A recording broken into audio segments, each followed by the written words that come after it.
Good morning, everybody. Welcome to the third and last GMAC meeting of 2024. Before we begin, for the record, we have 26 of 36 GMAC members in attendance. Therefore, as the GMAC designated federal officer, it is my pleasure to call this meeting to order since we have a quorum.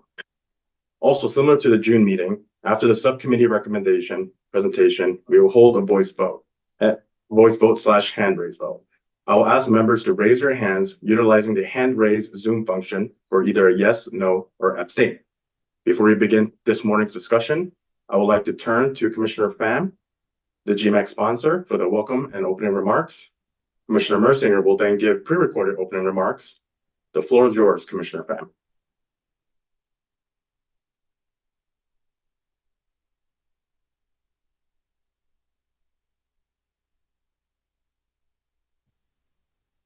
I think you may be muted, Commissioner Pham.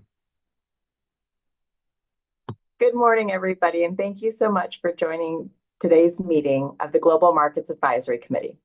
Before we get to today's agenda, I want to take a moment to acknowledge the hard work that you all have put in and to thank you for tackling some of the most challenging issues in our markets at a time when it seems that policymaking may not be making much progress on new and emerging technology. The GMAC has been particularly active, meeting more than any other CFTC advisory committee in the past year, and churning out 13 thoughtful and pragmatic recommendations on a wide range of matters, including U.S. Treasury market liquidity, repo and funding markets, money market funds, collateral management, capital and margin, exchange volatility controls, T+1 security settlement and FX markets, central counterparty resilience, streamlining trade reporting data, and a first ever U.S. digital asset taxonomy. That's a significant body of work, by far the most of any advisory committee during the same time frame. And of course, you're not done yet. This doesn't even include the many insightful presentations and discussions that have accompanied these meetings. I also recognize that for every meeting, countless hours are spent researching and discussing and preparing recommendations that ultimately help to inform policymakers and regulators. As I've said many times, good policy is hard work. So I'm incredibly grateful that you've generously agreed to share your time, expertise, and resources with the CFTC.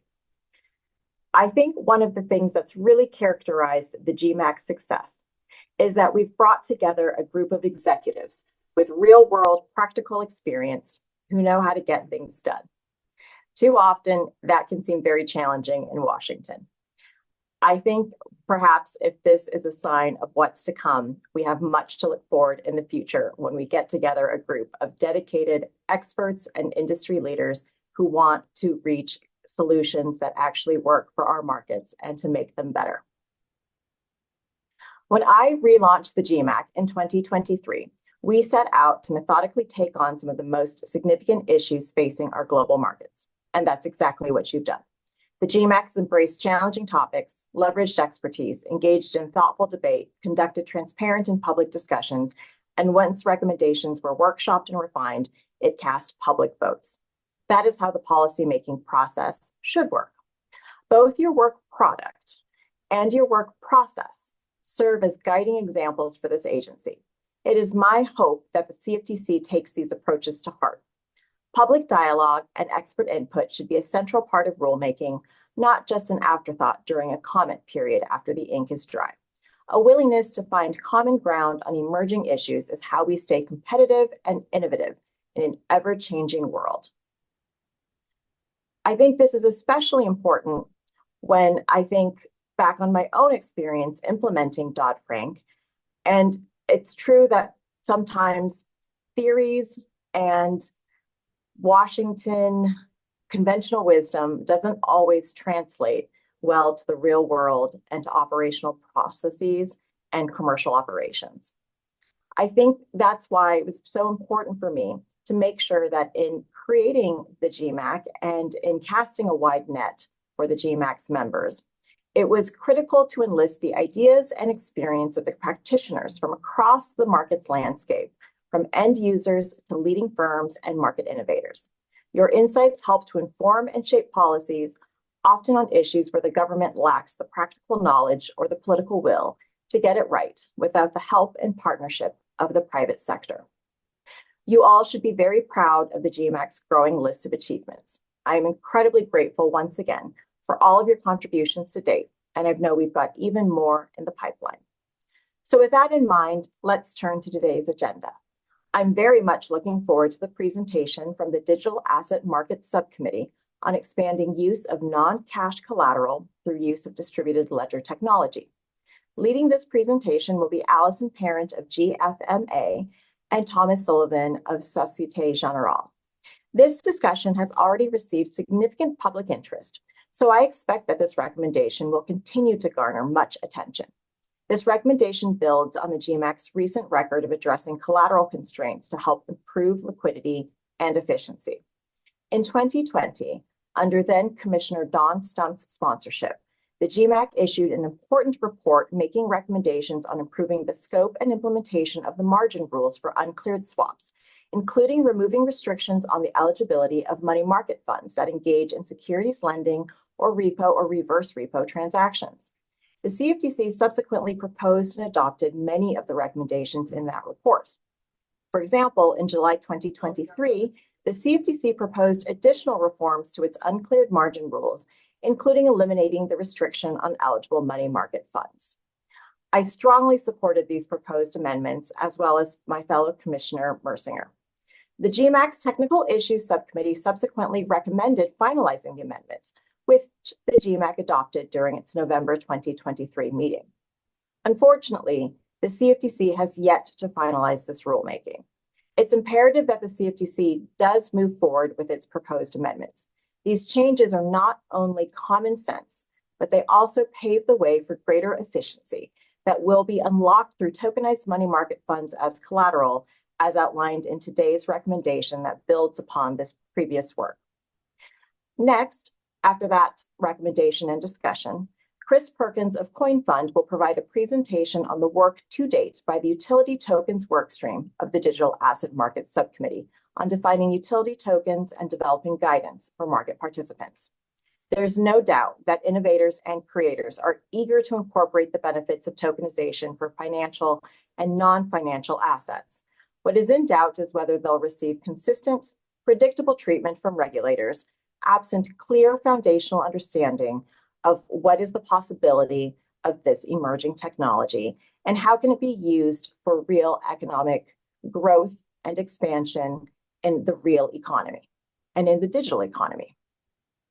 Without such guidance, innovators seeking to develop the use cases for utility tokens are left to feel around in the dark and hope that they don't inadvertently stumble into an enforcement action. We need to change that. We need to deliver the needed clarity that empowers American innovation with clear rules of the road. With clear rules of the road that also not only provide a path to registration or clear regulatory treatment, but that also ensures that there are safeguards in place. The CFTC can be a leader in this space, and the GMAC is already blazing the trail for us with its thoughtful work streams. So I look forward to an update on the progress on this front. Finally, I want to again express my gratitude to the GMAC leadership team and all of our members for helping to make today's meeting possible. Thank you to Amy, Darcy, Sandy, and Caroline in particular, as well as Chris, Allison, and Tom. I also want to thank my team, Harry Jung, the GMAC designated federal officer, and Nicholas Elliott, the GMAC alternate designated federal officer, as well as Megan Tent and Taylor Foy. Behind the scenes, together with our talented and exceptional CFTC staff, they've been working so hard to make sure that we engage in policymaking that is transparent, clear, and open to the public. Thank you.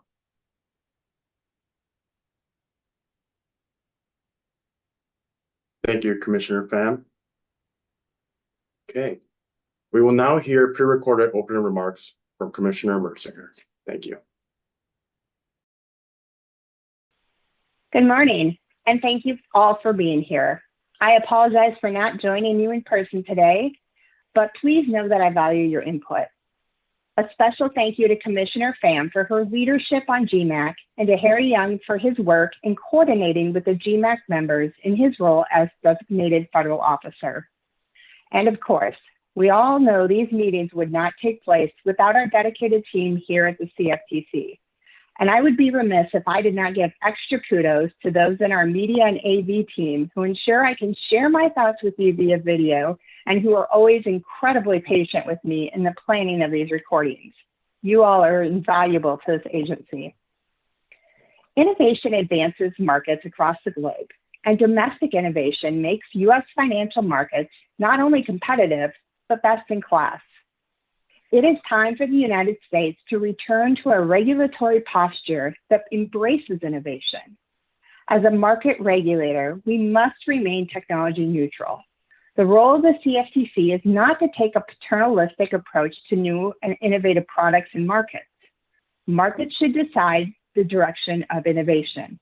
The role of the CFTC is to create and maintain a level playing field to promote the efficient and effective operating of our markets. With increased liquidity and activity in digital assets, the important work being done by the GMAC Digital Asset Subcommittee on using digital assets and other non-cash assets as collateral is critical.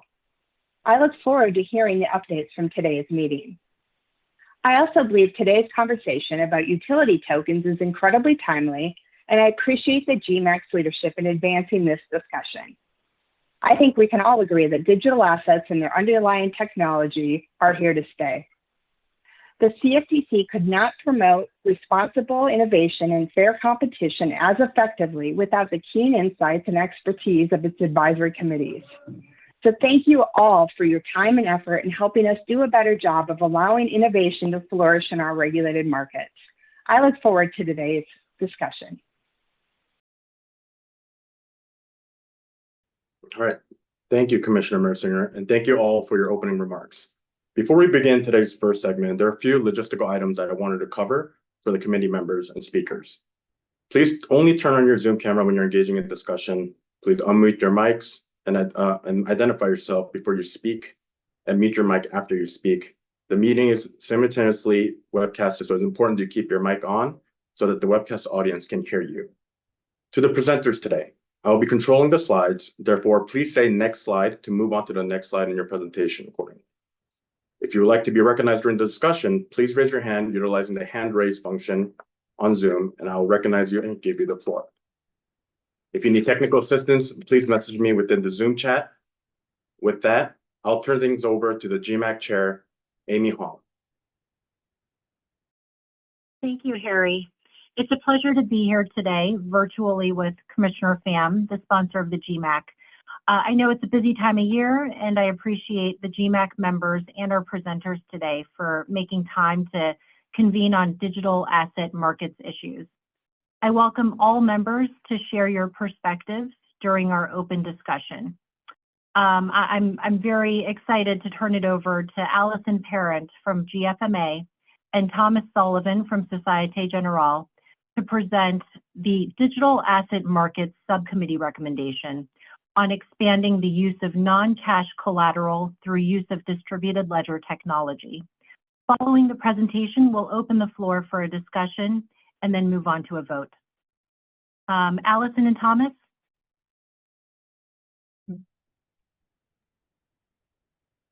Thank you, Amy. And thank you, Commissioner Pham and your team for this opportunity to present recommendations today to the full GMAC on behalf of the Digital Asset Markets Subcommittee. I also want to thank Caroline Butler and Sandy Call for their leadership of DAM for getting us to this stage. We have prepared a presentation that Tom Sullivan will now walk through. And as mentioned, we look forward to hearing your thoughts afterwards and answering any questions. Tom? Good morning, Commissioner Pham, Commissioner Mercinger, GMAC chairs and members. I'm Tom Sullivan, the head of business development for digital assets at Societe Generale. And it's my pleasure to present the latest recommendations from the Digital Asset Markets Subcommittee regarding the use of DLT for non-cash collateral. And thank you, Allison, for the lead-in. But before I begin, I would definitely like to thank Commissioner Pham for your strong support, Sandy Call and Caroline Butler for their leadership of the subcommittee, and the GMAC and digital asset markets members, along with industry experts who contributed their time and expertise to achieve this. I would specifically like to thank Colin Lloyd from Sullivan & Cromwell for putting pen to paper, and of course, Allison from GFMA, who helped co-lead this work stream with me. Next slide, please.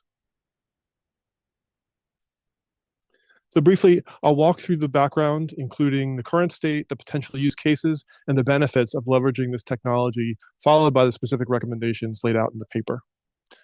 Next slide, please.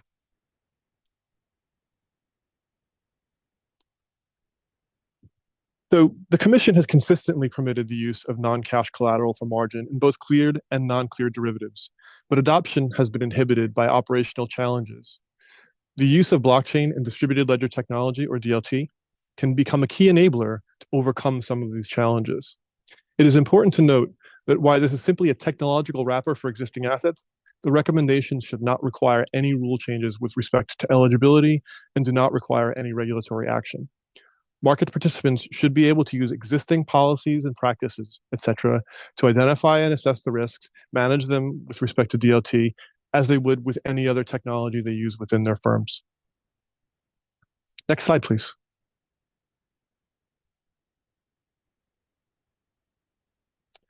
So as noted, non-cash collateral is expressly permitted when assets share certain fundamental characteristics, that they're liquid, that they hold value, and that they lack correlation to counterparty or portfolio risk.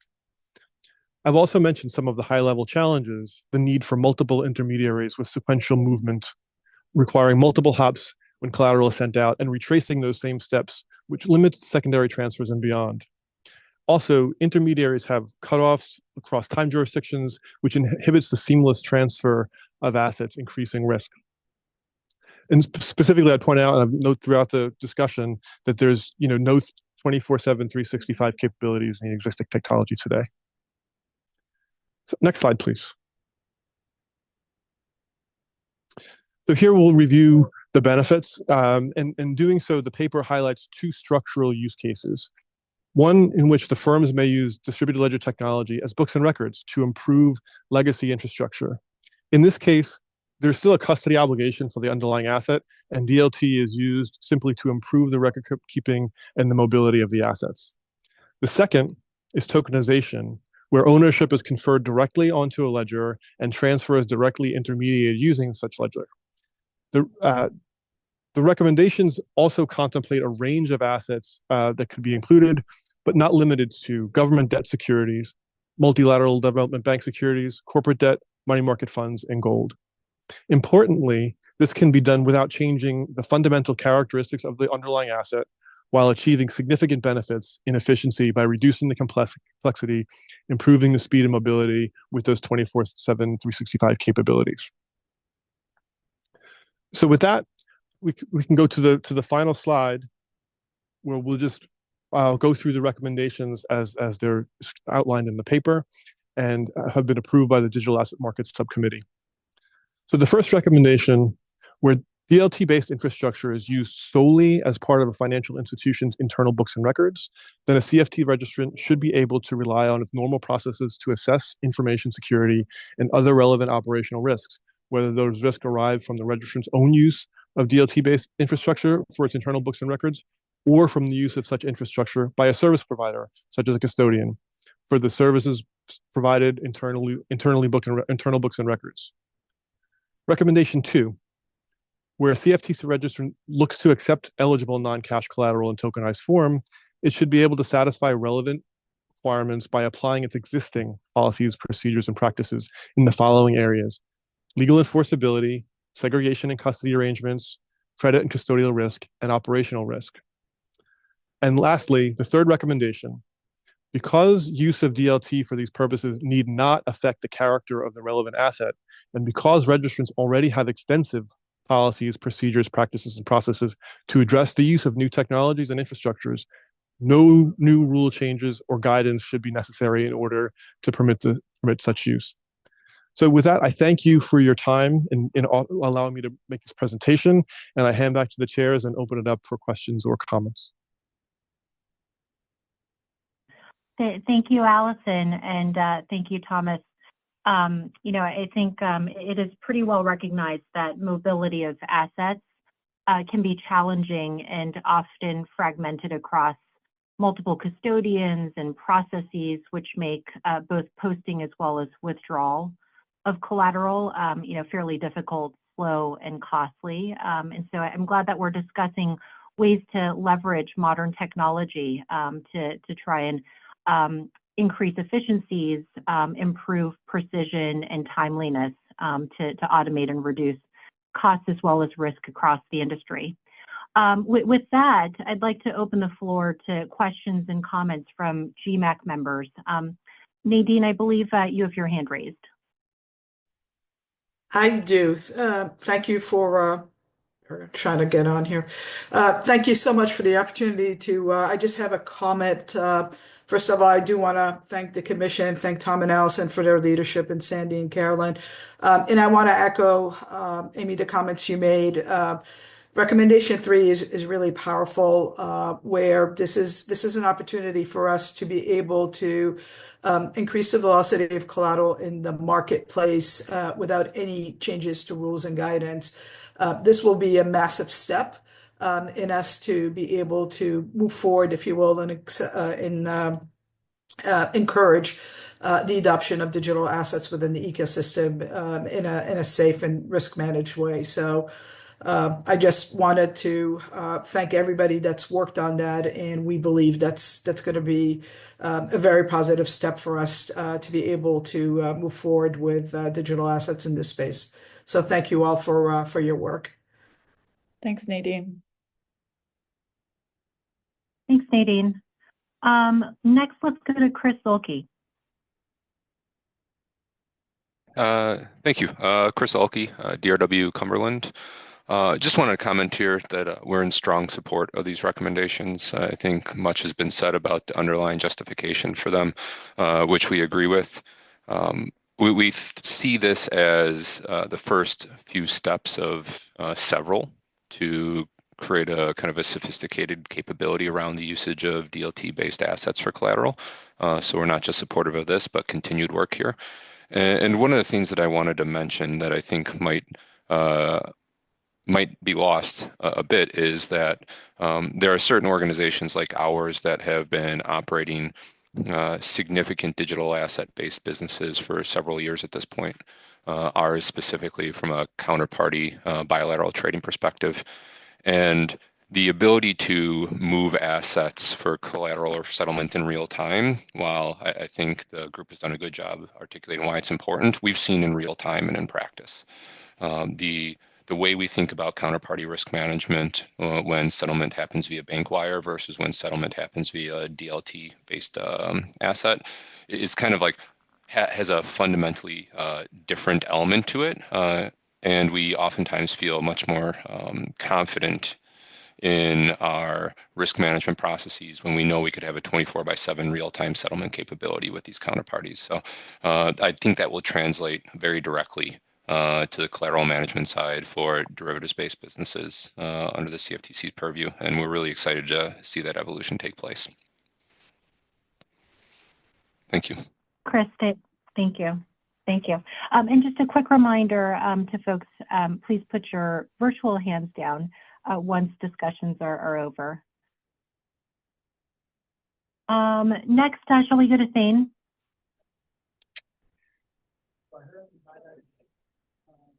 Trying to lower my hand. Thank you for all the work on this. I am not a technologist, and for the experts, I have one question.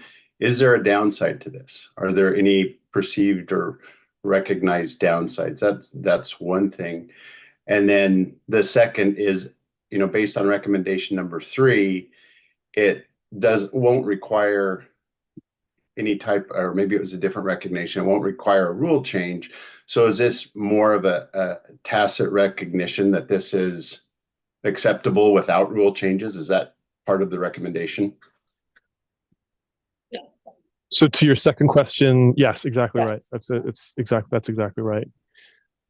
To your first question about the risks that come to play, certainly there are risks with any technology and the implementation thereof. But the way we looked at it and the way firms have looked at it is that those should be evaluated in the same manner that we evaluate any other technological risk, meaning from a, an operational risk perspective, from a cybersecurity risk perspective, from a compliance risk perspective, and manage it in the same way. So it's not to say that there aren't, risks from using one technology or the other. There are today, whether you use Fedwire or DTCC or what have you. And so, really, we want to take the approach of firms have the ability to do this with the toolkit that they already have. Yeah, a tech neutrality approach. Yeah. Okay, thank you. And thank you for your question. Chris Perkins? Yeah, I'd like to disagree, and I think there are risks. And I think those risks are not moving forward with this technology, because as someone who used to run one of the largest FCMs in the world, there's a lot of risk that's accumulating in the system right now. And so I would say that we should not be tech neutral. In fact, we should create the terms and conditions that really force and encourage quicker settlement, elimination of first at risk. And so I think the risk here is being able to tolerate the very inefficient settlement processes today. I mean, we're living in a world now where it takes days to settle yen. Completely unacceptable.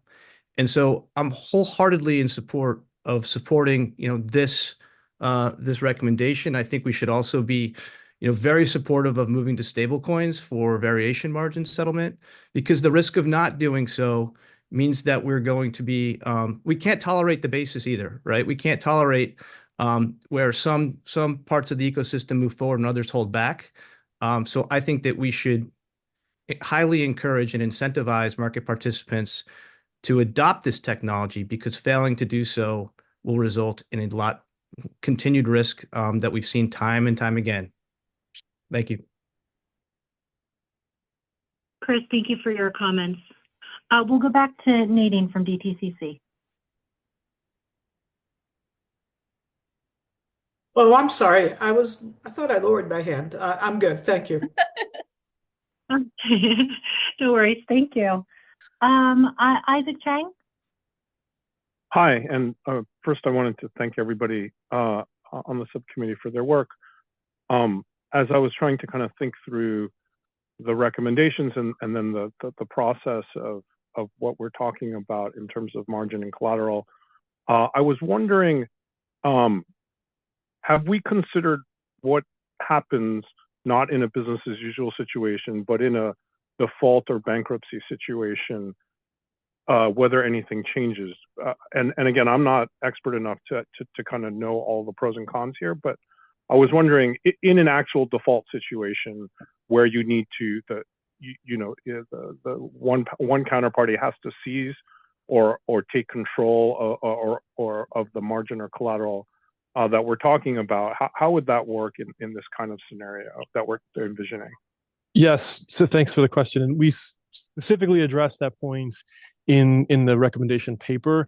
And one of the things about the stress, and one of the things about it is that typically when you're in a stretch situation, there's a flight to to cash, meaning that firms and participants would look to convert their collateral to cash, which could result in sort of fire sale prices. So when the mobility is improved, the recommendation contemplates a reduction in that type of risk, because there would be less need for the immediate, fire sale conversion of assets to cash, and thereby stabilizing the prices of those assets.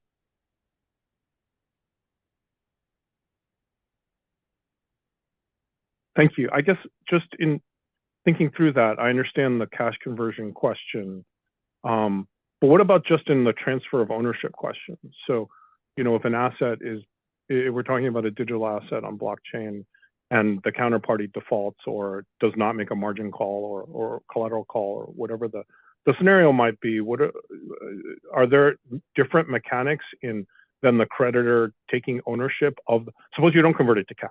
So say it's Bitcoin that someone puts up as collateral, and you just have to seize the Bitcoin. How is